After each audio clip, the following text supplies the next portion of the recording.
àtọ̀dànù lára obìnrin ìyẹn ò ní kóbìnrin ó mọ̀ ní oyún. Mo understand pé ẹni tí bá ń wóyún gbogbo nǹkan ni ó mọ̀ take note of pé àbóyá eléyìí ló sì fà á bóyá tọ̀hún ló fà á. Nǹkan tó bá ti jẹ́ liquid kò sí bí ò ṣe ní ṣàn. Náà ṣe máa ń sọ pé water will always find its level, not even water alone, anything tó bá ti jẹ́ liquid kò sí bí ò ṣe ní spill. Meanwhile àwọn nǹkan tẹ́yìn ń rí tó ń dànù yẹn gan kọ́ ló ń di ọmọ. Èyí tí ó fún yín lóyún ẹ̀ lè rí. Sperm cell òun ló ń fertilize ẹyin. Àwọn èyí tẹ́yìn ń rí yẹn semen làwọn yẹn. Semen yẹn is just a milky fluid tó wá láti prostate gland tó ń protect sperm cell gangan, just like a protection, then a kind of material tó máa fún àtọ̀ ní streamline condition to allow the àtọ̀ to swim. And the law of gravity is also part of it, because tẹ́ bá náà dúró ṣe mọ̀ wọ́n ní òbó máa ń dorí kọlẹ̀ ni, so kò sí bẹ́ẹ̀ ṣe náà dúró wọ́n lóbò mọ́ ń júbàlẹ̀ ó mọ́ ń júbàlẹ̀, kò sí gbogbo obìnrin tó bá náà dúró ojú ara máa dojú kọlẹ̀ ni. So and this thing is liquid just like menstruation, so ó máa flow náà ni.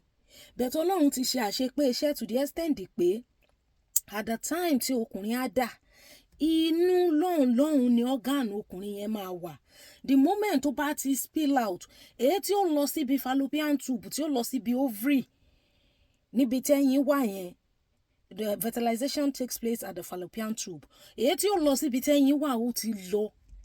Èyí tó tẹ́yìn kan ń rí tẹ́ fi ń wà worried yẹn, those ones you don't need them. And ultraviolet ray ó ní iye intensity of light tí àtọ̀ yẹn gbúdọ̀ rí kó tó wà denatured. The same thing with temperature. So àwọn environmental condition tó bá ti act on it gan ó máa wà denatured ni.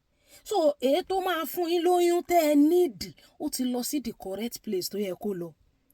Meanwhile ọkùnrin tó mú àtọ̀ wá, millions of àtọ̀ ló ń jáde one at once. Just ẹyọ kan ló máa fertilize ẹyin. Àfẹni tó bá yín ẹyin méjì ló nídìí àtọ̀ ẹyọ fọ́nrán méjì. Ẹni tó bá irú àwọn ìbejì yẹn wọn níjọra wọn. Tó bá dẹ̀ jẹ́ àwọn identical twins, ẹyin ẹyọ kan ṣoṣo náà ló máa fertilize tó máa divide by mitosis. It's a kind of cell division. Àwọn ìbejì yẹn á jọra tó yẹ pé ẹ̀ ní lè dá wọn mọ̀ síra wọn. Àtọ̀ ẹyọ kan ṣoṣo náà ni. À ń bọ̀sibọ́sí láàrin millions of àtọ̀ tí ọkùnrin tó máa deposit sára obìnrin. And at that time àwọn yòókù yẹn náà ó wà náà ni. Is either kan nourish skin, kan nourish ara, tàbí kan wá pẹ̀lú period, tàbí two squatting, wọ́n á wá in one way or the other to come out náà ni. Èyí tó ń jáde tẹ́yìn ń worry fún yẹn, you don't even need it. Èyí tẹ́ ẹ need tí ó fún yín lóyún ó ti travel lọ síbi tó yẹ kó lọ. It's nothing to worry about. It is the law of gravity. Kò sí bí liquid ò ṣe ní spill out. Èyí tó wá spill out yẹn bí èrún ẹ̀pà tó ò need ni. You don't need it. Now èyí tó lọ yẹn ó ti ṣe fertilization tó yẹ kó ṣe. Bí àwọn tí wọ́n sọ pé àwọn ní ẹ̀dà, fine, if you think you're worried about it you can go see doctor, but ìkan wá jáde ìkan wá ṣàn jáde ìkan wá spill out yẹn ìyẹn kọ́ ni ntọ́ need gangan. The needed one has gone to the right place. And apart from that àwọn míì máa ní ó lè jẹ́ hormonal imbalance or stress or any other factor ló fa ìtì ní oyún. Bẹ́ọ̀lá wípé ní ẹni tó ń wóyún tí ó fẹ́ bímọ oríṣiríṣi nǹkan náà ni ó máa count as important. Because of nǹkan tó ti gbé sọ́kàn tẹ́lẹ̀tẹ́lẹ̀. Èyí tó orí tó spill out gan tó bá wọnú ẹ̀ gan kò lè fertilize nǹkan kan mọ́, because ó ti máa wà denatured, atẹ́gùn àti fẹ́ sí, viscosity ẹ̀ ti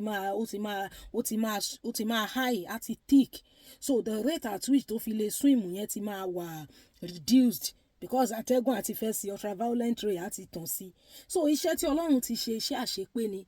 At that time kò ní rí mọ́lẹ̀, kò ní rí atẹ́gùn, temperature ò ní high or low, kò ní sí nǹkan kan at the time. So the one that will go has gone, and in fact as many àtọ̀ as possible no máa ń padà ń close to bíbi tí ẹyin wà. Wọ́n máa ń pọ̀ gan torí tẹ bá ráwọn pictorial diagrams, àwọn picture tó fi ń explain fertilization, ẹ rí i pé àwọn àtọ̀ yẹn á ṣùjọ tó máa pọ̀ gan bí strands no máa dàbí, but you will see one particular one tí ìrìn ẹ̀ tó swim etí ẹ̀ ó rọra fast ju tàwọn yòókù lọ́hùn díẹ̀.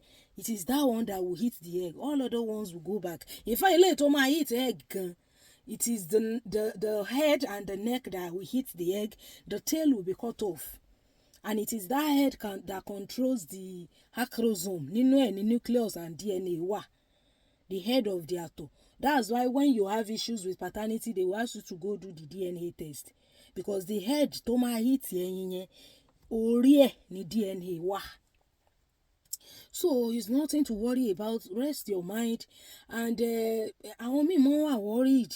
Any àtọ̀ ó tún wá dànù ó tún. If you are worried, go see doctor, just like I've said, but you don't need to worry yourself. The fact that something is spilling, even àwọn tó ń lóyún gan wọ́n ṣì ń rí spilling yẹn náà ń ṣẹlẹ̀. Bẹ́ẹ̀ ọlá pé once you have lóyún, you will not worry about any other thing tó bá tún ṣẹlẹ̀. Ọlá wípé ní bí ẹ̀yin ṣe ń wà expectant lẹ́yìn ṣe ń ka gbogbo àwọn nǹkan wọ̀nyẹn sí pé àbílẹ̀ ló fà ní, àbílẹ̀ ni kì í sóhun. Is nothing to worry about. By God's grace Ọlọ́run ó gbọ́ àdúrà gbogbo wa. Ẹ jọ̀ọ́ Landness Homes and Properties, ẹ má jẹ́ àgbàgbé iléeṣẹ́ Landness Homes and Properties fún gbogbo àwa tá a bá fẹ́ ra ilẹ̀. A nílẹ̀ ní Ọjọ́ ní Arúlógún nìbàdàn, Arúlógún Ọjọ́, then a nílẹ̀ ní Ẹ̀pẹ́ Lagos, a nílẹ̀ ní Lagos Island. Gbogbo ilẹ̀ Ìkòròdú yẹn ti tán, gbogbo ti bí Ìmọ̀ta close to Caleb University yẹn gbogbo èèyàn wọn ni àwọn èèyàn ti rà tán. A dúpẹ́ lọ́wọ́ àwọn tí wọ́n patronize wa náà fún àwọn ilẹ̀ wọ̀nyẹn. God bless you.